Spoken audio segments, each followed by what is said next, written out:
খুদের ভাত অথবা বউ ভাত আমার ভীষণ পছন্দ। আমি জানি অনেকেই এটা অনেক বেশি পছন্দ করে থাকেন।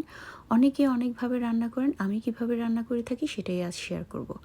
আমি তেলের মধ্যে হাফ কাপ পেঁয়াজ কুচি কিছুক্ষণ ভেজে তার মধ্যে আমি আদা রসুন বাটা, হলুদের গুঁড়া, মরিচের গুঁড়া, জিরা গুঁড়া, ধনে গুঁড়া, লবণ দিয়ে অল্প অল্প পানি দিয়ে কষিয়ে নিয়েছি। কষানো হয়ে গেলে আমি এখানে খুদের চালগুলো দিয়ে দিয়েছি। খুদের চাল দেওয়ার পরে আমি এটাকে ভালো করে ভেজে নিয়েছি। আমার চালগুলো যখন ভাজা হয়ে গিয়েছে, এখানে আমি 1.5 কাপ চালের জন্য তার ডাবল পানি দিয়ে ভালো করে ফুটিয়ে তারপরে আমি এটাকে ঢেকে দিয়েছি। যখন পানিটা গায়ে গায়ে চলে এসেছে, নিচে আমি একটি মোটা তাওয়া দিয়ে দিয়েছি যেন এটা পুড়ে না যায়। কিছুক্ষণ পর আমি এটাকে তুলে তারপরে ছোট ছোট টুকরো করে রাখা রসুন পেঁয়াজ দিয়ে দিয়েছি। রসুন এবং পেঁয়াজ দেওয়ার পরে আমি এটাকে 20 মিনিটের জন্য আবার ঢেকে দিয়েছি।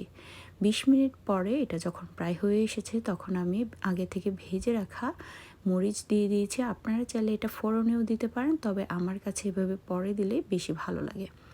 তারপরে আমি এটাকে ঢাকনাটা তুলে খুব ভালো করে নেড়ে আমি দেখিয়ে দিচ্ছি, এটা কিন্তু অনেক ঝরঝরা হয়েছে, আপনারা দেখতে পাচ্ছেন।